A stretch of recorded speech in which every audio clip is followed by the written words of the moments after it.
Okay, so hey, anyone see this little piece of awesome? I shared it. Yes. Yeah. Anybody catch this one? Yep. Yeah, yeah. I'm sorry, like the street names aren't even the same or anything. It was like, doesn't like don't you look at your work order and go, like literally a demolition crew fucking just use Google Maps. Google Maps got it wrong. They stated, okay, we fucked up. But really, you've got an address on a fucking work order. Like, don't you look down and notice the street names anymore? Like, I was like, oh my god, what? No.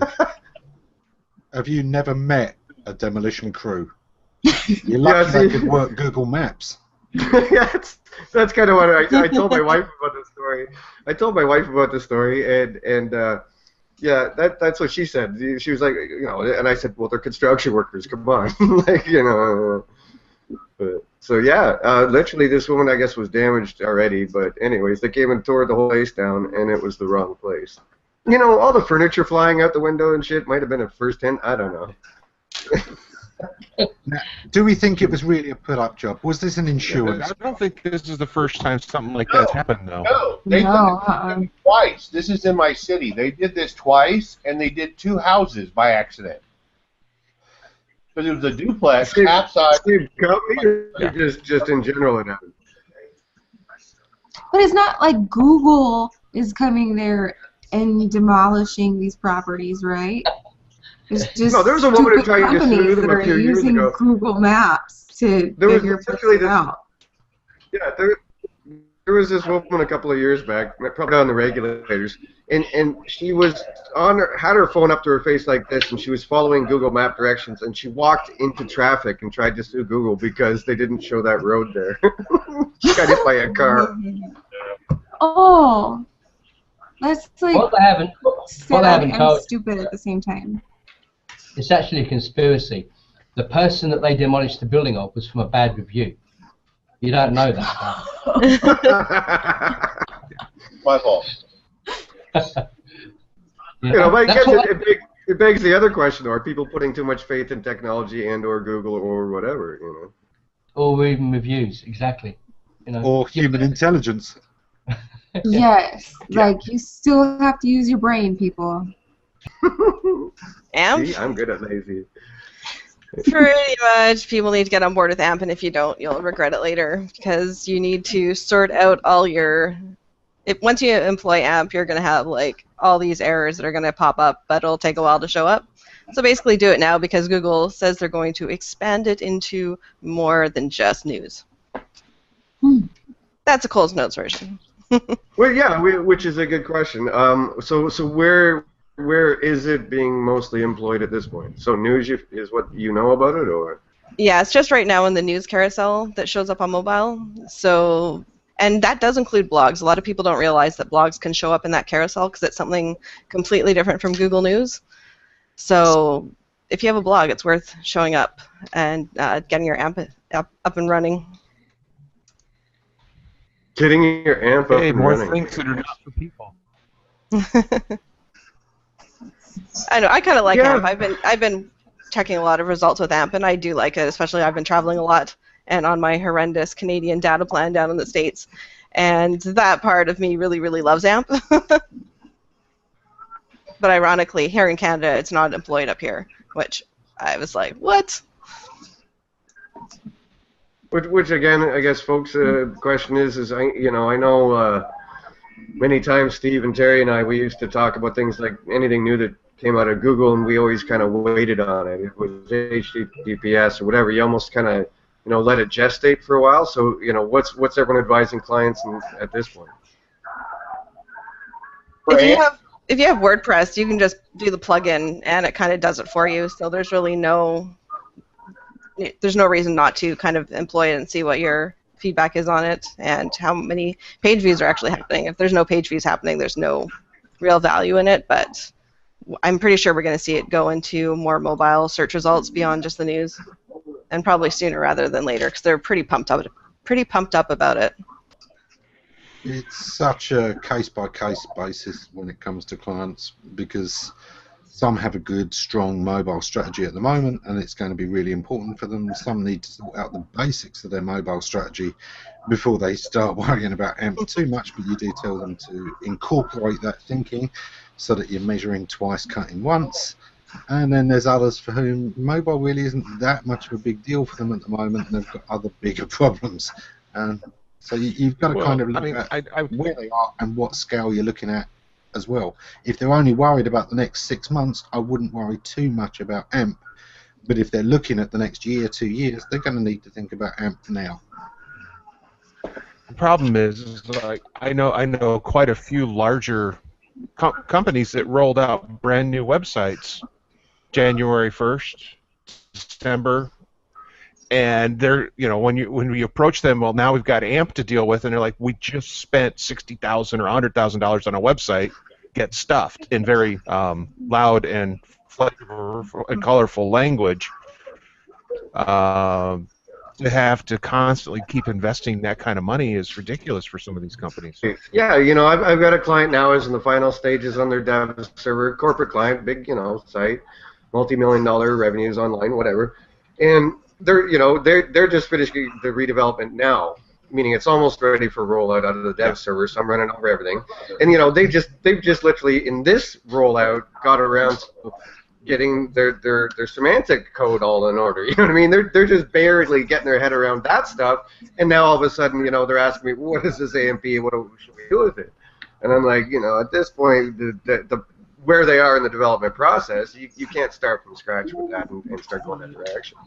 How about someone tell us what the heck this is? Because if I don't know, there's got to be more people. I don't know what you're talking about. All right, and we're going to give that one. Oh, okay. Nutshell. AMP is a framework for faster mobile pages. It gives you a very limited syntax and language to work with, so it's kind of a cut-down version of easy-to-use parts. It's really important already for news. If you're looking at news for the next 3 months, you really ought to be thinking about AMP. Because news people do consume on mobile devices a hell of a lot. It may not be as important for your e-commerce in the short term, but I am expecting mobile e-commerce to keep increasing. There are increasingly more parts of the world coming online where mobile is their only access. It's not a choice. Now Java doesn't JavaScript go out the window with this? Doesn't JavaScript go out the window, right? You can use a set library of JavaScript, which is basically a sort of Node, Angular type thing. You've got a framework you can use. The advantage for Google is it limits what they're having to work out. And, of course, it also limits your ability to play certain tricks. There's almost nothing you can do to do sneaky redirects and things like that in the framework. How does it impact Google now? I don't care. I want to know what. I believe from I believe from what Jennifer was saying that at this point it's more of a news universal thing. But as with all things Google, they start in one place and then expand. Is that correct, Jennifer? Yeah, they have said they're going to expand. So it's just a matter of time and when and what parts. And they've also mentioned, or the Googler refused to comment about it expanding into AdWords, which will be pretty big if they do go there as well. Bosky! What would be the advantage to me as a site owner? Why would I do it? Google. Why would I do it? Twitter, I believe, is using it now as well. Terry, it's a lot like the HTTPS and other stuff. You know what I mean? That there's a small ranking advantage potentially, et cetera, et cetera. You know what I mean? That's a bullshit. I've yet to hear anyone say they got higher rankings by adding HTTPS.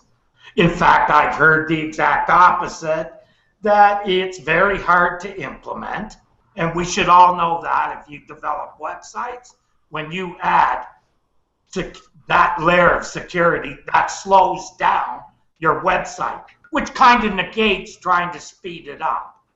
Which is the opposite of AMP, Terry. I mean, AMP, by having a limited framework, it means that things like the JavaScript are already pre-cached because almost every site is using the same framework. Okay, So now your I site understand is the lightning advantage to fast. me. Thank you. That's what I wanted to know. What's the advantage to me? If it loads stuff on mobile faster, Much that's what faster. I want to hear. I don't care what Google wants, because author was going to be a big thing too, and now it's what?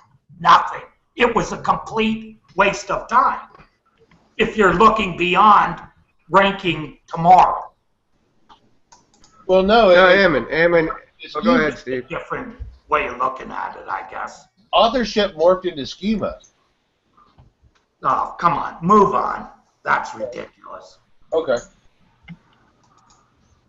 I don't. Anyways, Ammon, for anybody listening, whatever. So, one of the starting points I go with this too is in analytics you can go and see how much of your traffic is actually mobile and so on. Like, I know that's still going to keep growing and that's undisputed, but if you're not, and you go to your analytics, like how do you advise anyone watching, listening, whatever, how to start coming around to make that decision? Especially if you got a custom CMS. Like a lot of my corporate clients have custom CMS. This isn't a WordPress plugin, right? So. This is one of those ones that you really have to struggle with analytics, because analytics can only tell you about the traffic you're already getting. So if you're failing on mobile, you won't see it in your stats. It's self-defeating. Mobile's only 10% of my visits, so it's not really that important. Yeah, maybe because it's not that important is why it's only 10% of your visits. Across the web, mobile is already over 50%. If you're not seeing so if you're not optimizing for mobile, that could be why you've got such a low retention or visit rate, or just not getting the traffic in the first place. Yeah. Yeah. Well, I'd just like to add that I think you also, like all search, have to be in the context of the user.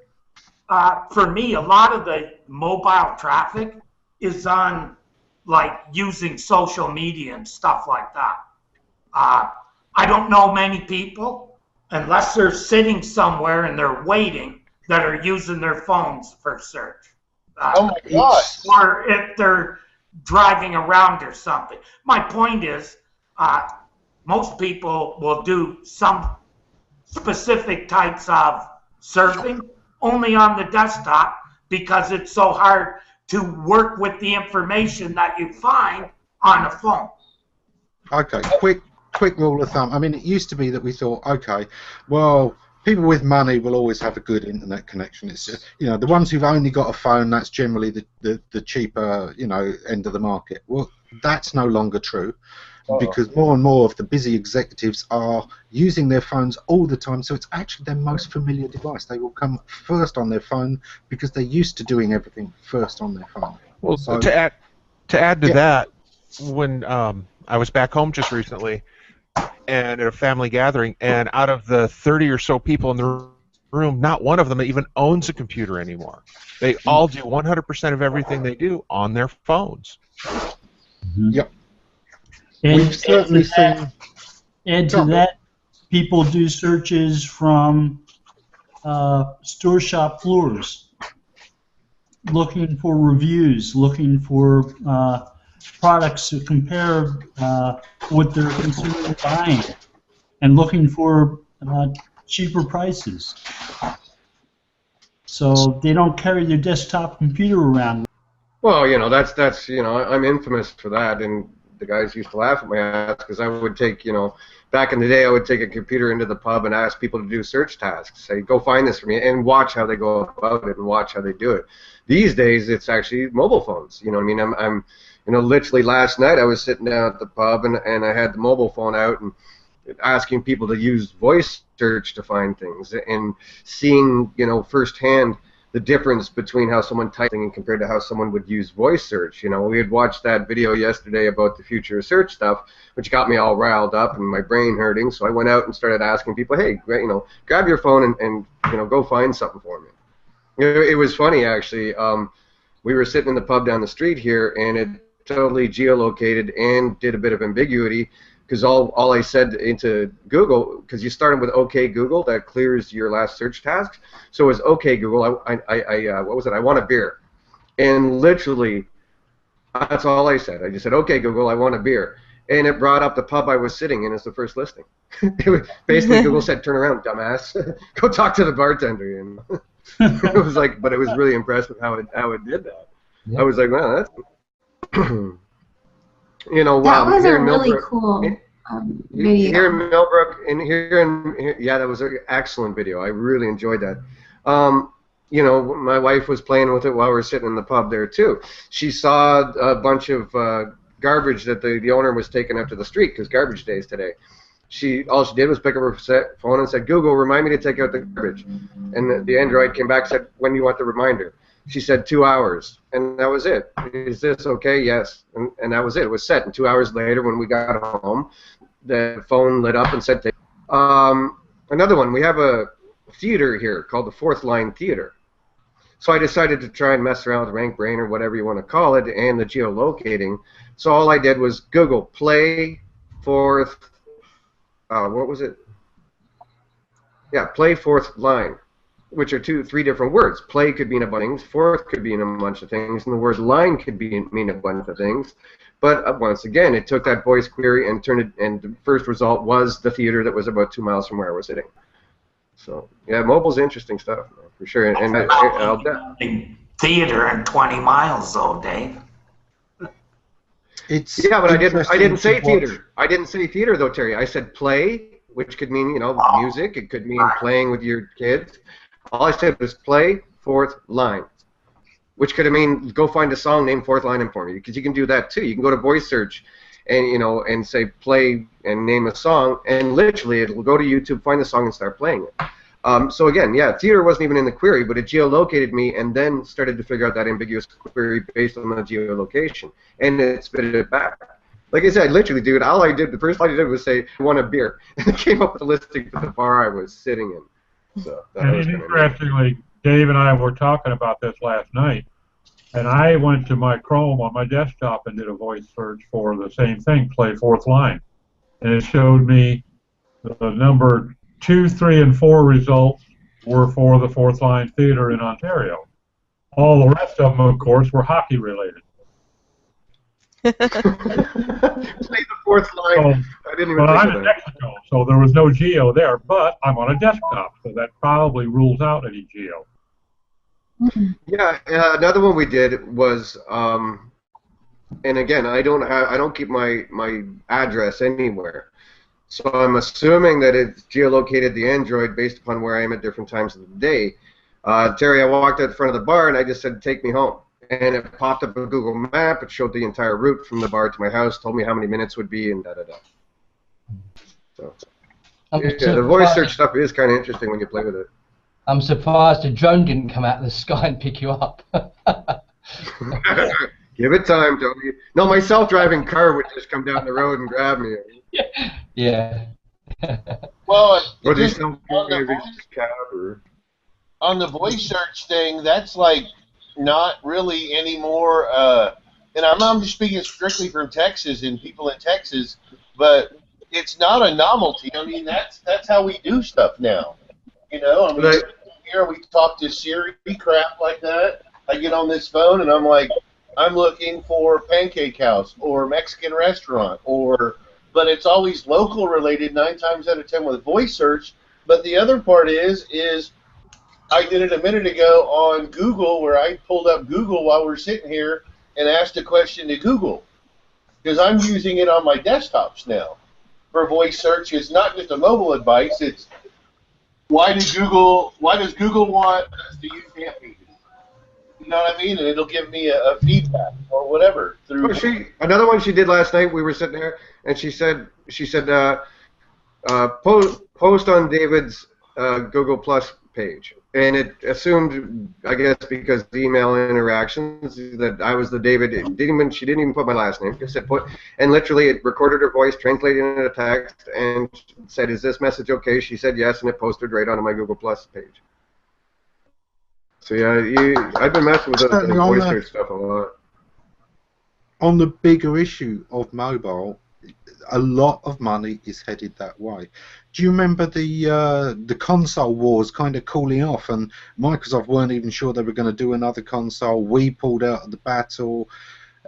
You know, basically because their thinking at that time, and as far as I know, a lot of it is still there, is that mobile phones are getting so much more powerful, so much faster, that it won't be long until your mobile phone is your main access device. It's got everything you need because of cloud services and the rest of it. You've got your music services, you've got your game library, anywhere you go, and you'll just be able to stream to your TV if you're in a room with a bigger screen and you want it.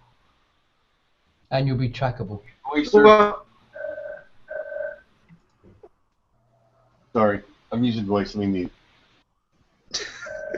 But it's interesting watching my kids. You know, Well, my stepson- daughter even took over the Xbox one day and started playing videos by accident from her bedroom upstairs, because her Android communicated with the Xbox and said, you know, do you want to play this video? And the next thing I know, boink, these YouTube videos started playing on the TV, and I'm like, what the hell?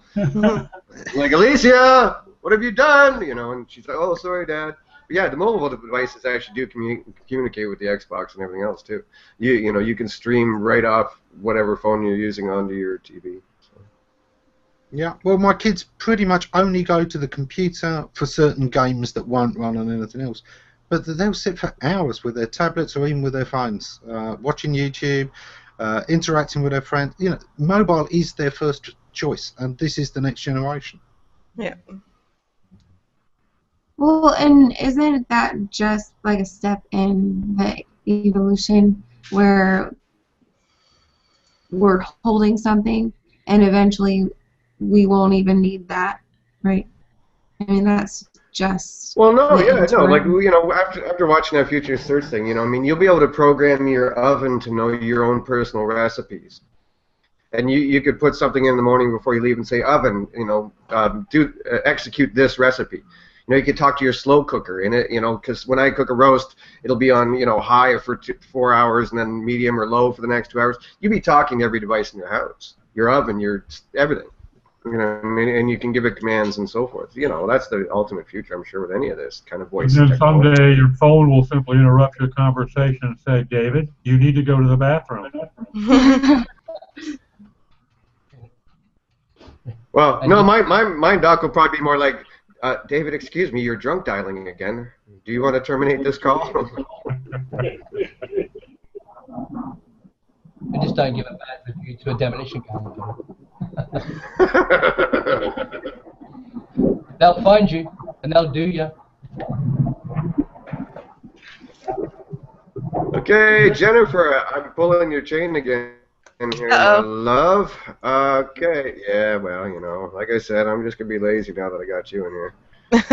All right, so give us this one. What do we got here? So I thought this was neat because, again, like one of the things that we were looking at with the voice stuff as well is that you can, you know, put your cell phone in the kitchen and it's hands-free, so that while I'm cooking I can pull up certain things and watch or look at recipes or whatever. Even through Google Voice, I can now just do that with my tablet or whatever, and while I'm cooking have it pulling up and showing me stuff. So. Yeah, there's actually a lot of times I'm cooking and I either have my tablet or my phone there with the recipe on it rather than, you know, the old school print it out, take it into the kitchen. So there's definitely, I mean, recipes is so huge. There's so many people making a lot of money with it as well. But I thought this was kind of cool because this is a mobile thing, but they've just started adding videos in. And a lot of them are, like, you know, when you go on Facebook and you see those little minute-long videos that shows you how to do something and they have the text written over it so you don't actually have to unmute the video. It's a ton of these kind of things that are showing up in the search results. And the kind of interesting thing is you're not sabotaging yourself from having the traffic because it actually still sends you to your website and to play the video. It's not overlaying it on top of the search results, which is pretty nice. So now, have you tried this with like a mobile input? Meaning, I know how to hard, like hands-free, you know. This was my okay, mobile. Okay, Google, how to hard-boil eggs. And if it comes up, can you say all recipes and it plays that video with voice search, or is this all just sort of a text search you were doing?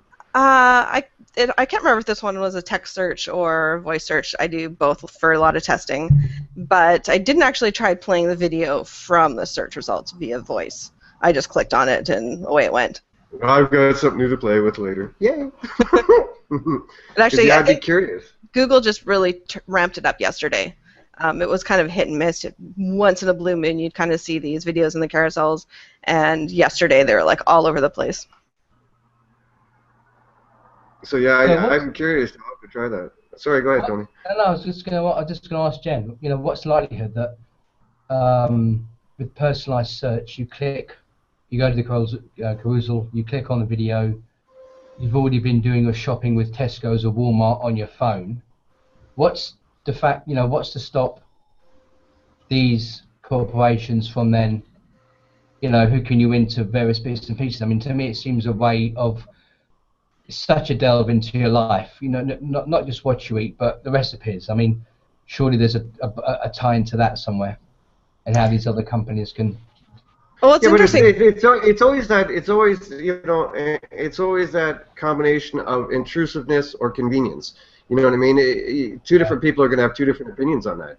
I used to be, I've written articles back in 2006 or 7 that when, I was reading patents and I was like, my God, this is kind of like scary privacy concerns or intrusiveness. But 10 years later now, I'm like, well, some of this stuff is a very great convenience, I think. Absolutely. Absolutely. Well, a lot of that's social evidence, too. We tend to, we get acclimated to things, and we see everybody else putting up with it, so we put up with it. And, familiarity breeds contempt. After a while, it just, what had you so upset back in 2006 now is just a part of your everyday life. It hasn't gotten any less intrusive. You've just got more. Well, look at some of the stuff in that future search keynote. There was even the amplification angle, meaning, for those who haven't seen it, I'll put it on the show page afterwards. But he was at one point he was using a Facebook app, and the on focus of that app was this movie by Leonardo DiCaprio. And so all he did was say, "Okay, Google," which takes you, again, play with your mobile phones, folks. Takes you over to Google, and he said, "Okay, Google, show me the cast." And it showed the cast for that movie. He didn't have to say, "Show me the cast of this movie with Leonardo DiCaprio." It looked at the app he was using, which was the Facebook app. It looked at the on focus of the screen, and then conversational search takes over from there, and voice recognition takes over. And all he had to say was, "Show me the cast," and boom, it popped up the cast of that movie. And so, there is so much, and I hate to go back to this RankBrain crap, but I still think so much of that is geared towards this ultimate goal of conversational search, voice recognition, and AI and machine learning stuff. So. Well, and the quality of voice, the conversational has improved so much too. So I notice now probably 10% the errors that initially they had a couple of years ago. Well, if you think of RankBrain and working with recipes and world cuisine and the different types of the cultures of each country, my God, I mean, it's going to have a field day. Wow. But think about even accents. I know in England you guys have many different accents, in the States, the New York accent is different than Louisiana. Here in Canada you've got a different accent from, Ontario to, out west and out east, and, start to think of, like, it's a Herculean effort, I think. Like just the voice inflections. We were joking because we were at a bar. What happens when you're drunk? Hey, Google, Davey, hi. No, a really cool one, by the way. I asked my wife, I said, because she was just sitting there literally in the bar doing all these voice searches, and she said, "Okay, Google, tell me about RankBrain." And it came back with RankBrain. And my wife said, "No, not Frank." And it corrected it. That's all she said. She said, "No, not Frank." And it corrected it, F out, and showed her listing RankBrain. I thought that was freaking neat, man. Yeah. They've been working on that for about 4 years now, because there's a lot of words and a lot of product names that aren't necessarily normal vernacular that people speak that are very unique. And I've been training Google for, I have a client named Evanesque, Evanesque. And they used to think it was Evanescence. But now if you say Evanesque, it comes up correct because I've taught it and it takes about 30 to 40 times of speaking it and then correcting Google in voice search on a desktop to fix it now. It used to take somewhere in the neighborhood of about 60, 70. That's a good point. See, when I get off, I'm going to try that RankBrain thing again and see if it comes up with Frank again or see if it learned. That's a good point. One of the things that's really interesting about voice search is, of course, it's not important that it works in optimal circumstances. What's really important is that time I'm lost out in the street, it's raining, there's traffic noise, and it can still clearly identify what I'm asking for because I'm in trouble. That's what voice search has to be able to do eventually. It's pretty good, you know. Yeah, again, a few times last night, there's music in the pub, you know, I mean, there's people talking. It was doing pretty good at that, and, you know, I've been sorting through 8 months of patents because I got, you know, Tony needs me to finish this task. But anyways, I've been searching through stuff, and one of the things I've been collecting a lot of patents on are this direction. And yeah, there is a bunch of different patents on dealing with extraneous noise, and, you know, external ambient noise and stuff like that. So they're definitely working on it. You know, it's really interesting shit, man. Well, yeah, if you haven't played with your Android and your voice lately, folks, do it. If you have a Gmail account, Google will read, like, show me Google Now card for Walmart. Oh, come on, you're not going to say it anymore? Now it goes in the Google Now card.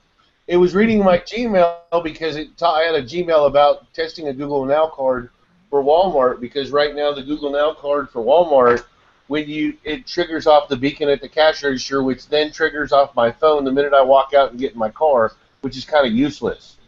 So the concept we were add the reach of my contacts to where the contacts trigger it based on Wi-Fi the minute I hit the parking lot. That's the new thing that's going to happen. And I didn't say that, but I did. So anyway. No, we were even playing with the Google Calendar and stuff. And you could say set a reminder or remind me to, or like literally at one point, like I said, you know, we tried a nap thing, which was wake me up in an hour. You know, and each time it still went to Google Calendar, regardless of what bunch of words we used. It still went and set an event regardless. Did you try waking up before you go? But that could be just where it's keeping track of the alarm for 1 o'clock. Okay, 1 p.m. Setting your alarm. No, Steve, do this though. You have to use alarm. Yeah, but do this. Say you got the Google Voice, right? Just say, "Okay, Google, wake me up in an hour." Okay, Google, wake me up in an hour. Okay, 1:42 p.m. Setting your alarm. Yeah. Yep, and there you go. And your phone will actually go off, and the alarm will come up. Now, if you've got multiple apps for alarms, it actually, you know, yet last night it was asking us which application would you like to use, etc. But yeah, we tried a bunch of different commands, in, you know, from remind me or just wake me up or, you know, tell me to, or, and each time it would do that and set it up. And sometimes, like, remind me of my daughter's doctor appointment, and it said what day, and we said what day. Then it said what time. My wife said 4 o'clock. It didn't even bother to ask if that was AM or PM. It assumed it was PM because I'm guessing a doctor isn't open at 4 AM, right? It didn't even ask for AM, PM. It just said okay, you know, and that was it. And it set that reminder and that alarm up. So well, did you specify the doctor's name, and did it look up with the local listings and the hour? No, it did not ask us about that. It just, you know, set the alarm to remind us of the doctor's appointment. So, which I doubt it was in our contacts, because a lot of things, if it wasn't in the contacts, it was having a bit of an issue if they weren't in the actual contacts. Well, the thing you got to think is people speak differently than they type. Google. Yeah, that's a big thing. Right. People forget about that. And that is it. Okay, Google, find me a good deal on bean shoes.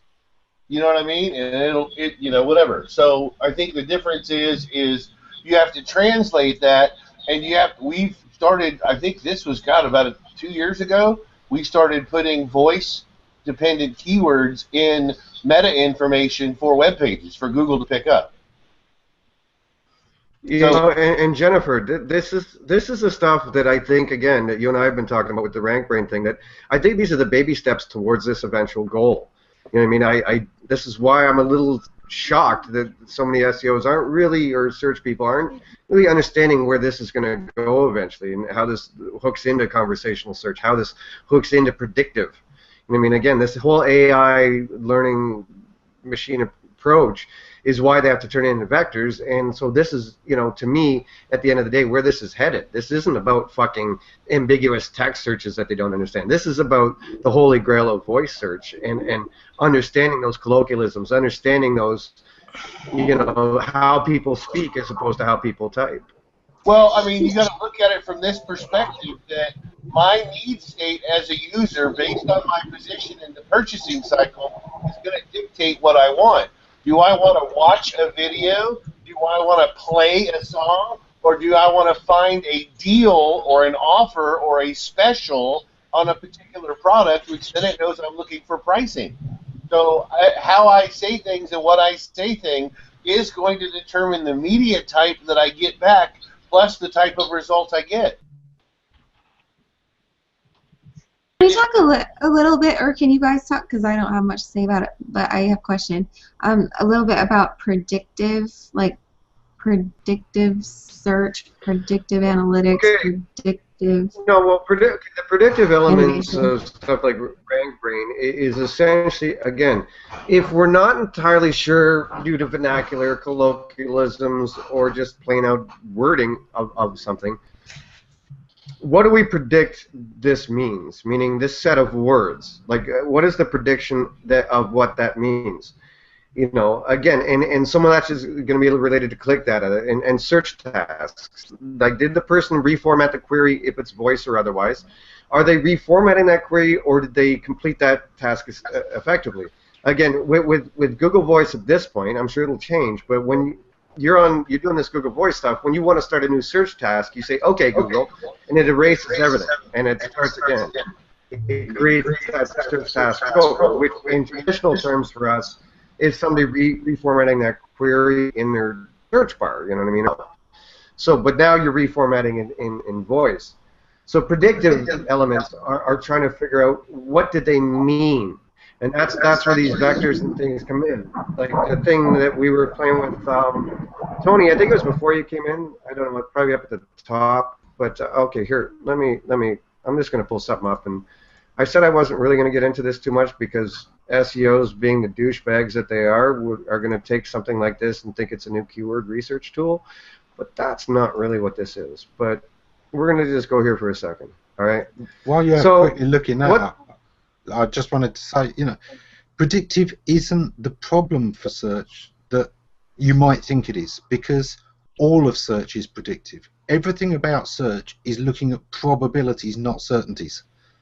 So when you consider that every ranking signal is given a probability of being reliable and a probability of indicating a certain thing, everything is about probabilities in search. The whole algorithm is about probabilities. If you research things like Bayesian probabilities, it will teach you a lot about search.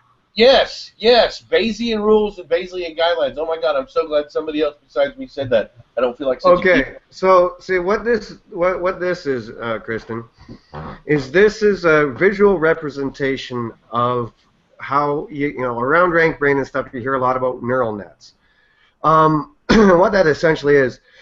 Excuse me, is trying to understand how the brain works and applying that to how Google works. All right, and so neurons in your brain fire differently. If you have the word orange and then you have the word apple, the synapses that fire in your brain don't really make a huge firing, meaning there's not a lot of activity because you relate an apple to an orange. Now, if you relate apple to car or orange to car, the synapses in your brain fire far more because they're two, you know, disposition things. So what this tool is basically a guy built a visual representation of word to vec. The example I'm using here in this training data set is the king and queen one that a lot of guys have used trying to explain RankBrain and shit like that. So, and see how these little things light up here? See how that's lighting up? Okay, so what RankBrain, what word we're embedding is doing here, somebody's got to is the red lines are neural networks that fire closely related to each other. The blue lines are the one that don't. So in this case, man is relating to George, farmer, house, rice, and not so much to some of the other ones in that graph, in that vector graph, right? You know, like queen's going to relate more to palace, royal, Mary. You know, so obviously, you know, man's going to relate to George and queen to Mary. But there's also the little intricacies in between the two. So something like a vector graph in something like RankBrain is trying to understand how closely related certain words are to each other. But again, this is a neural net kind of thing. So this is kind of, they're trying to model the human brain a bit. So that's some of what they're trying to do as far as, you know, the predictive elements are concerned. Again, for people watching, this is not a new keyword research tool, folks. Because, you know, SEOs being what they are. So at least tell everyone what EAT is. EAT. Over to you, Jen. It basically is the authority of a website, how good it is, in its simplest terms. So we've seen a lot of this in the quality guidelines as well. Google wants people to look at web pages and determine how much authoritativeness it has, how trustworthy it is, and it's kind of like the same as what Tony was saying about Panda. It has a lot of connections with Panda because Panda is all about quality content, and if your site isn't authoritative and it's not trustworthy and it has issues with it, it's obviously going to get hit by Panda or not rank as well. So, I mean, Google's been talking about the concept of EAT well before it even had the name EAT. Would you relate those concepts to your money in your life queries as well, I guess, to a degree? Yeah, that is definitely part of your money or your life, but your money and your life is basically like the hyper version of EAT, because those types are held so much more accountable in terms of trustworthiness. So if you're doing a search for a bank, obviously like Bank of America and I don't know, whatever other banks you have in the States, those are the ones that are going to rank enormously well for bank-related terms. And you're not going to find, you know, Joe's site where he ranks all the various credit cards or various banking services. So it's definitely all about how trustworthy a site is and how quality it is. The A and the T are probably authority and trust. What is the E in EAT? He says in your The post, pressure. Jennifer, on your post on SEO post, because I'm reading it, you put expertise. Expertise. What you learned was entity.